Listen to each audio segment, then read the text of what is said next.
Olá, sejam bem-vindos ao Ciência em Voga, uma iniciativa do Instituto de Ciências Biomédicas, da Escola de Comunicação e Artes e também do Núcleo de Inovação e Tecnologia do Hospital Universitário da USP.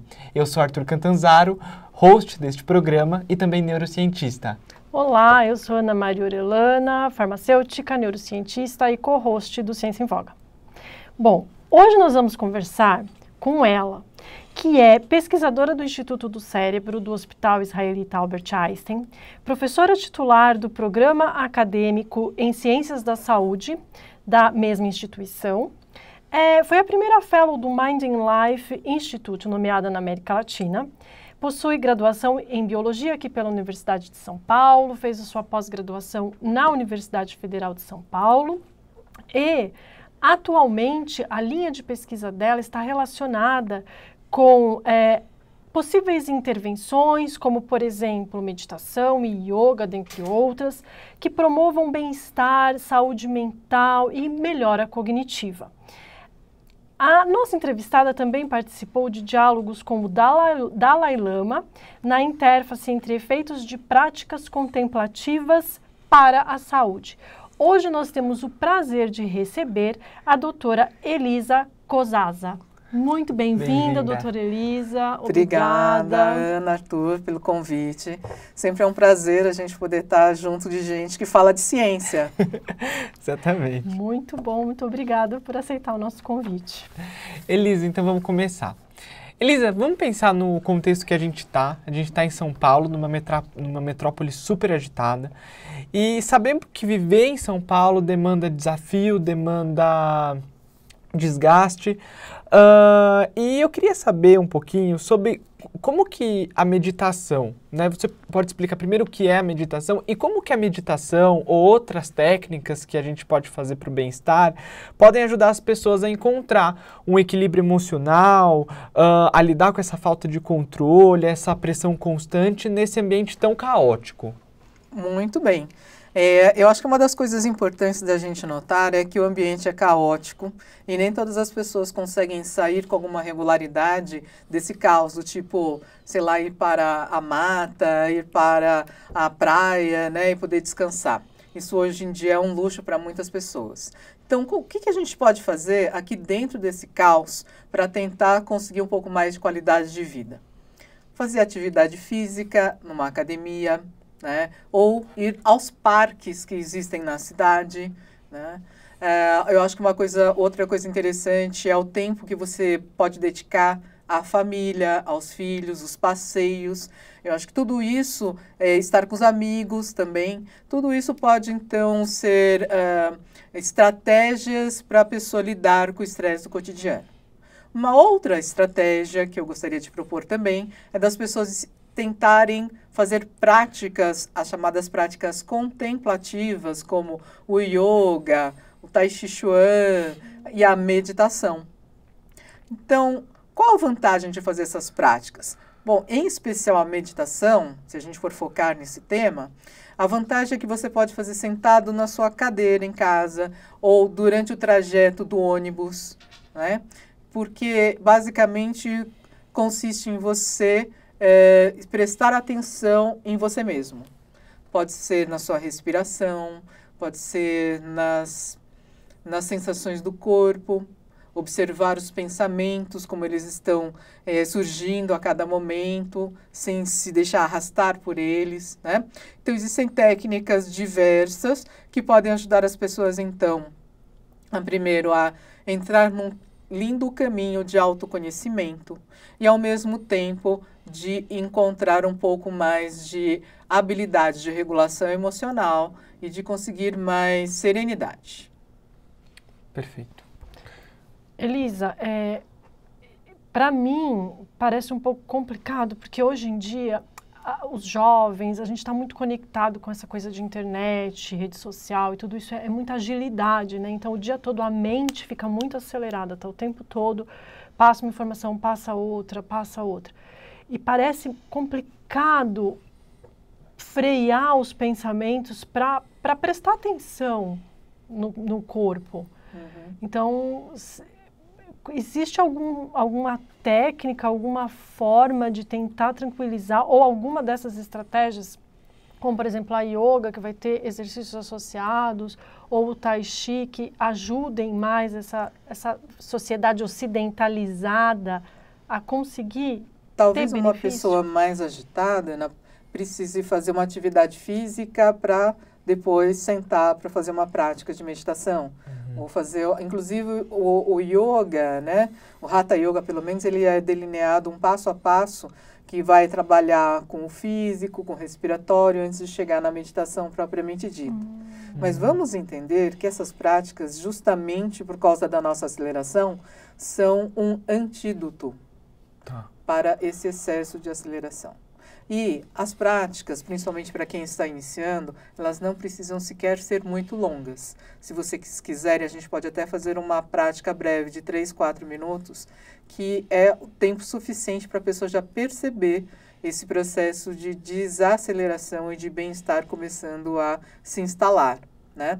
Então, se você puder ficar mais tempo é melhor, sim, mas talvez se você fizer algumas pausas durante o dia, de 3, 5 minutos, isso já ajude muito nesse processo de sentir assim, nossa, eu estou conseguindo me sentir descansado. Porque o problema do excesso de aceleração é que você não dorme bem, então você já acorda cansada e você acelera de novo, né? Então, se a gente parar para pensar nas consequências do estresse crônico, estamos, vamos dizer assim, numa sociedade que está tendendo ao cansaço, né? Tem o famoso livro Sociedade do Cansaço, do Byung-Chul Han, que é um grande filósofo coreano, e se tornou um grande best-seller justamente porque ele fala do que está acontecendo hoje com as pessoas.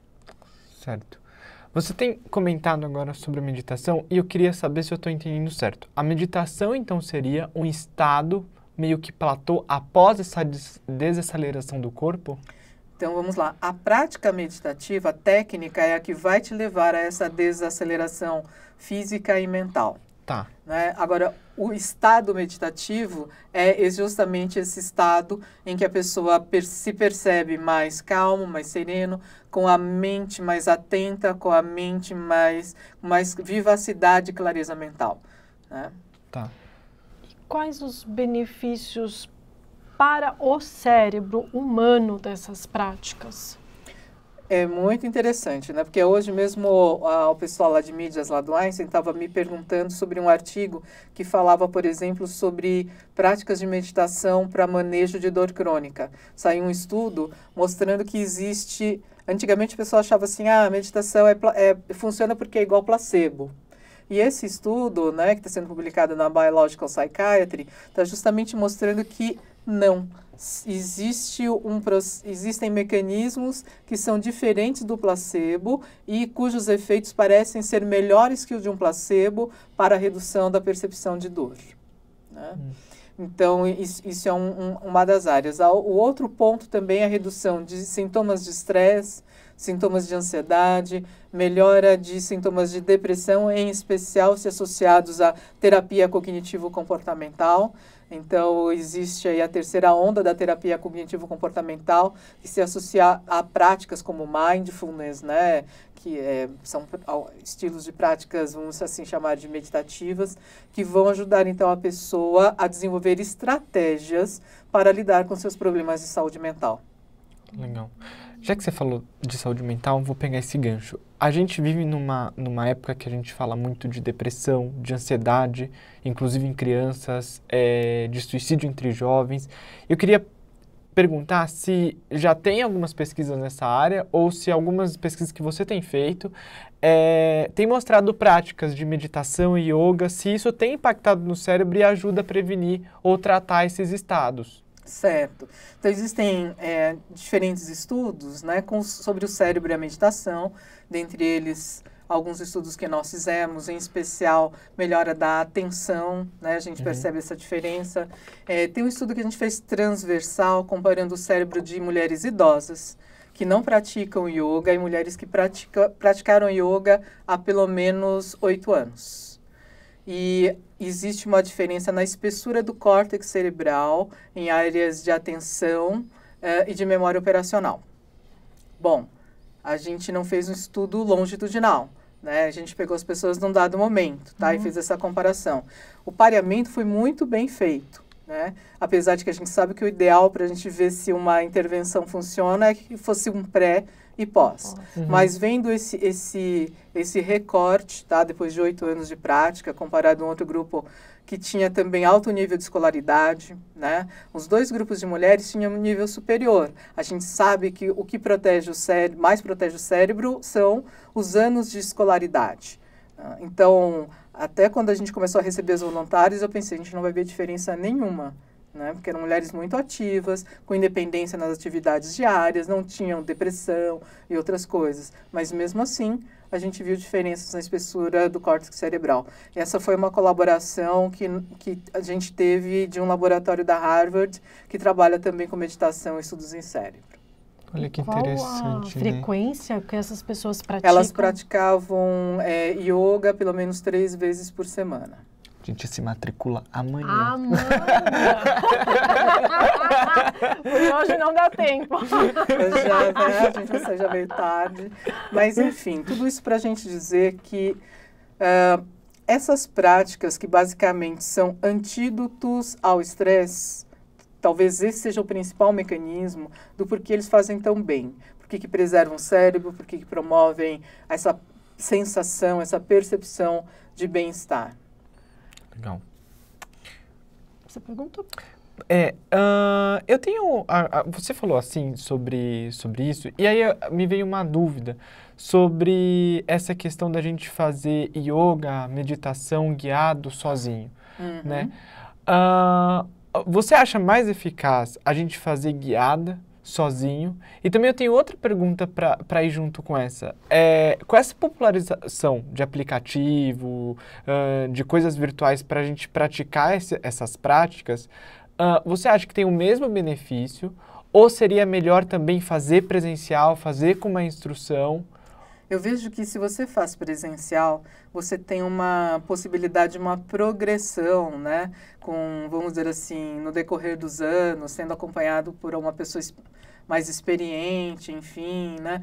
E também tem todo o aspecto da socialização, que é uma outra coisa que faz diferença nessas práticas quando realizadas em grupo, né? Numa escola de meditação ou de yoga. Tá? Mas, vamos lá, entre não fazer nada e ter a possibilidade de pelo menos começar a entender, ter um saborzinho do que é isso usando o aplicativo, eu vejo que é bem interessante o uso do aplicativo, né? Inclusive, nós, a pedido de uma colaboração que nós tivemos com a Natura, nós fizemos um estudo controlado, randomizado, em que nós desenvolvemos 2 aplicativos.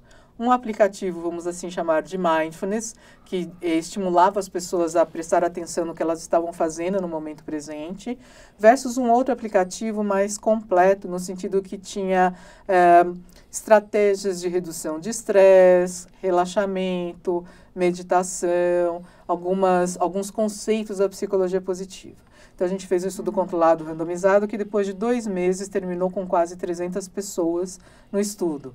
E esse aplicativo mais completo, né, com práticas contemplativas, estratégias de redução de estresse, enfim, psicologia positiva, ele teve resultados melhores em 3 medidas de redução de estresse e em 2 medidas de bem-estar. Na terceira, os 2 aplicativos foram muito similares. Então, a Natura deu uma repaginada no aplicativo, né, no visual, para torná-lo mais palatável para as pessoas. A gente tinha testado uma versão beta. E hoje está aí lançado Meditação Natura, é um aplicativo gratuito, e a gente testou justamente uma parte que se chama Jornada, que é uma jornada de 8 semanas de práticas. E a gente viu, então, esses benefícios. No primeiro mês já tem um benefício, mas depois de 2 meses a gente vê uma melhora ainda maior desses benefícios para a redução de estresse e melhora do bem-estar. E o que eu gostaria de ressaltar para as pessoas é que preste bem atenção no aplicativo que você vai comprar na área de saúde, né? Ou vai baixar, porque poucos aplicativos na área de saúde tem realmente um estudo controlado, randomizado por trás, em que você tem um grupo que passa pela intervenção e outro que sei lá, um controle de espera ou que passa por uma outra intervenção para a gente dizer, olha, esse aqui funciona para isso, isso, isso. Tá. Nossa, E é até mais acessível, né? E uma outra dúvida, professora. Em relação a doenças neurodegenerativas, existe algum estudo que mostra que essas estratégias traz algum benefício para evitar ou postergar, enfim, no caso de envelhecimento, né, nos idosos, essas práticas, tem benefícios? Sim, eu andei estudando bastante essa temática porque foi um dos temas que eu falei no último Brain Behavior and Emotions, né, que teve esse ano. Então, o que a gente percebe é o seguinte, uma vez que a pessoa já está com alguns sintomas de demência instalados, fazer só a prática meditativa tem benefícios parciais. Então, o que eu vi na literatura é que intervenções mais completas, em que práticas como a meditação são apenas um componente, parecem ter efeito melhor. O que eu estou chamando de estratégias mais completas que eu vi na literatura, que trabalham também com a nutrição, com a atividade física, com estudar alguma outra coisa e fazer meditação também. Então, a meditação entra como uma parte. Né? Então, esses pacotes mais completos parecem ter um resultado melhor quando a pessoa já tem algum nível de declínio cognitivo, déficit cognitivo instalado. Tá. Muito bacana. Então, a meditação e o yoga, eles poderiam ser estratégias para melhorar, então, essa qualidade? Sim, sim. Certo. Perfeito. Em especial quando a pessoa ainda não começou com o processo de declínio. Ah, tá. Então, seria uma prevenção. Eu acho que, então assim, vamos lá, eu acho que a prevenção é o melhor que essas práticas trazem. Tá. Depois que já está instalado algum declínio cognitivo, é melhor que a pessoa trabalhe com multicomponentes, com várias estratégias ao invés de... É o que eu concluo do que vi recentemente na literatura. Nossa, interessante. Tá. Perfeito. Então, depois de tudo isso, né, eu queria que, para finalizar, você gostaria de dizer algo para quem está assistindo, ouvindo a gente. Pode ser uma indicação de livro, um filme, atividade, conselho ou só um tchau. Olha, o que eu acho que as pessoas precisam olhar é para o processo de prevenção da saúde mental, da questão cognitiva. Esse é o principal investimento que a gente pode fazer no decorrer de uma vida. Né? Então, faça diferentes práticas, né, que estimulem o seu cérebro, não só estudar, fazer meditação, mas fazer uma atividade física que traga algum desafio, né? Trocar talvez um instrumento musical, enfim. Eu acho que essa ideia da gente sempre estar desafiando um pouco o cérebro pode criar uma poupança cognitiva, né, para o nosso processo de envelhecimento. Em qualquer época da vida, desde a infância. Eu acho que quanto mais cedo nós começarmos, né, lembrar que o envelhecimento ele começa na hora que a gente é concebido, né? Então, hoje em dia eu vejo que existem pais e mães que já fazem, não pensando na degeneração, mas no sentido de estimular cognitivamente a criança, né, e fisicamente. Então, os estímulos adequados fazem toda a diferença no desenvolvimento de uma criança saudável física e mentalmente. Perfeito. Professora, muito obrigada pela sua participação. A nossa conversa foi muito valiosa. Muito obrigada. Foi uma honra. Obrigada, Arturiana, pelo convite. Obrigado. Nosso Instagram, YouTube, Spotify, TikTok é @CiênciaEmVoga. Então nos acompanhe por lá para ficar sabendo de todas as nossas novidades e dos nossos novos episódios. Até a próxima. Até.